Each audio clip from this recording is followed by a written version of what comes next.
What's your excitement level to start a new season? It's a new situation for you, but what's your level of excitement heading into this season? Well, that's a great question to ask because I'm very excited.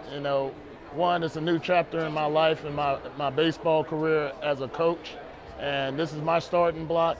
So my climb to the big leagues is helping these guys over here get drafted and perhaps get to the big leagues. What's the biggest thing, the biggest message, most important thing with this group that will change through the year? What will you try to kind of impress upon these guys, or what's the best message you're trying to get across to them as they're starting and looking to get drafted? Man, that's a loaded question. I have many answers for that, but one is getting ready to be a professional, doing the things that it takes, because you got guys coming out of high school, they play 2-3 times a week, and then you have colleges, and you know how their schedule is, and they have a different regimen than what a pro schedule will be. And so getting them used to playing every single day, wake up, hey, guess what, we have a game. Wake up again, we have another game. We playing every single day, and a lot of these guys aren't used to that, but that's something they have to get used to if they want to be a big league ball player. What's the toughest thing that they have to adjust to? Is it the schedule, you think? It'll be being away from home. Being away from home for an extended period of time, and you had that separation anxiety. You want to be with your friends, and your friends are like, your real friends will be like, dude, bye. I'll see you in the off season. Hey, your dream is to be a big league ball player. My dream was to, become a lawyer. I'm going that route. You take your route. And the playing everyday part, dealing with failure. And these guys are used to hitting 4-something in high school. When you get your first extended slump where you're like 3 for your last 37 and you punch out 23 times, it's like, all right, this is what you signed up for, what you gonna do? And that's where you get tested. And that continues until you stop playing the game. But this is the stuff that we're telling them and how to work out every day. You gotta go out there every single day. You gotta keep your body in shape, nutrition. These are things that are important to the game now.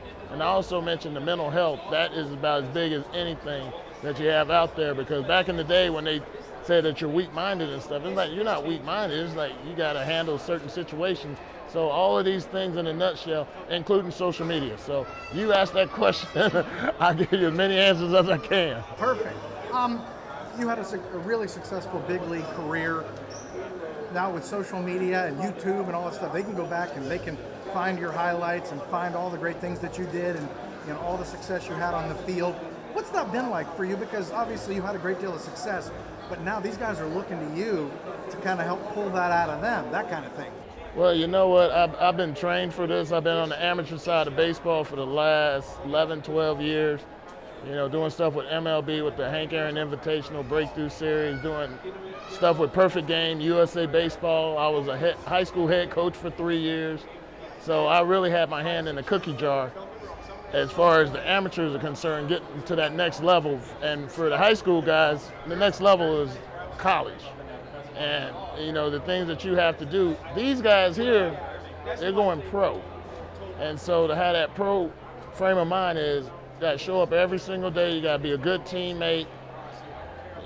Hustle on and off the field. You never know who's watching you for the first time. So you want to always leave an impression to those that are out there watching.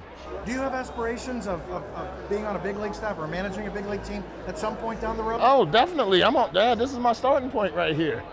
So yeah, I definitely want to get up there. And my coaches want to get up there as well. We're starting to see a shift on the analytics is an important part of the game, not going anywhere.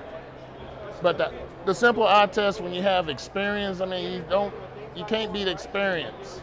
When a guy goes up there and faces some of the toughest pitchers in the game, it's like, how do you approach this guy? Analytics can't tell you a thing. But you have somebody that's been there, done that. It's more than mechanics, it's more than numbers. It's going up there doing it. And that was how I was, and like I said, I'm not against the numbers or anything. I'm actually for it, but it's like we gotta do both, and they both have to mesh together for organizations to win. You've You've got a beautiful ballpark here. Fans come out. There's a lot of support, which isn't the case in some minor league affiliates that I've been to. What are your impressions of the Valley here and the people and just the area itself? What are your impressions? The word that I will use is the word quaint. It's nice and quaint out here. You don't know what the word is, look it up. That's exactly what this place is. I feel nice, cozy, relaxed here.